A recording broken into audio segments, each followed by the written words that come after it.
Atenção! Começa agora uma teleaula de matemática do ensino médio. Você vai assistir a teleaula de número 60. Bons estudos!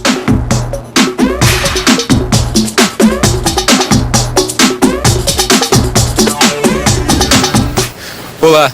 Você se recorda da nossa última teleaula onde a gente começou a estudar logaritmo? Pois bem, na teleaula de hoje a gente prossegue com esse assunto, aprofundando ainda mais os nossos conhecimentos sobre logaritmos, onde você vai conhecer a tábua de logaritmos.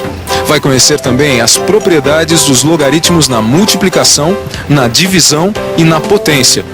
E por fim, vai saber usar as propriedades para calcular logaritmos de alguns números.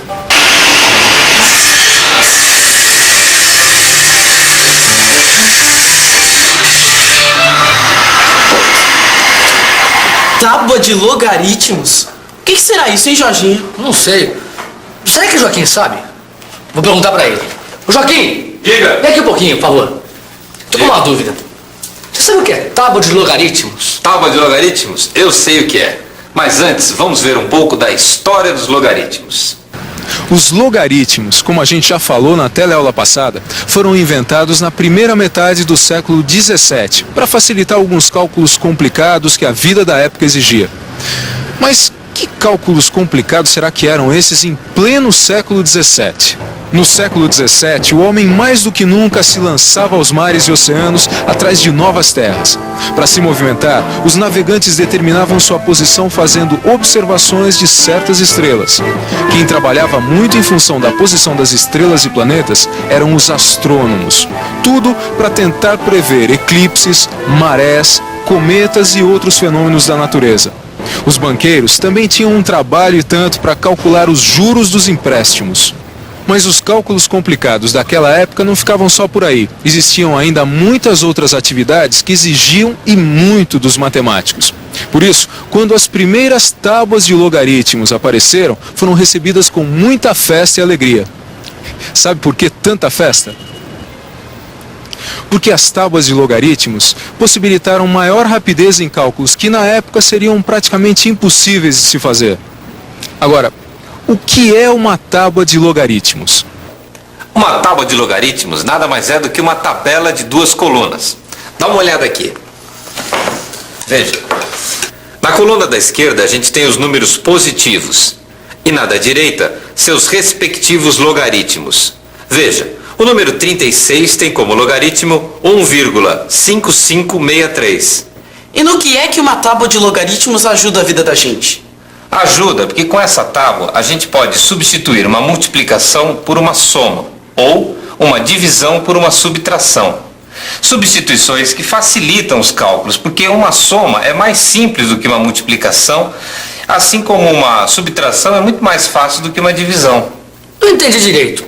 Como é que com uma tábua de logaritmos dá pra gente substituir uma multiplicação por uma soma? É simples. Em vez de a gente multiplicar 37 por 65, a gente pode pegar os seus logaritmos correspondentes na tabela e depois somá-los. Veja, o logaritmo de 37 é 1,5682 e o logaritmo de 65 é 1,8129. Somando os dois logaritmos, chegamos a 3,3811. Que olhando aqui na tabela, eu vejo que este logaritmo corresponde ao número 2405. Ou seja, 37 vezes 65 dá 2405. Nossa, parece mágica. Parece, mas não é. É matemática pura. Quer dizer que se eu tiver uma multiplicação entre dois números, dá para substituir por uma adição?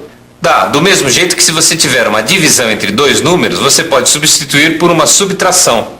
Essas são algumas das propriedades dos logaritmos. Propriedades dos logaritmos? Vocês vão me desculpar, mas eu me perdi um pouco com essa história de logaritmos. Será que não dá para dar uma revisadinha, não? Perfeitamente! O que são logaritmos? Vamos rever sua definição? Quando um número está escrito como potência de base 10, então o expoente é o logaritmo desse número. Lembrou da definição? Não tem erro, dá só uma olhada nesse exemplo.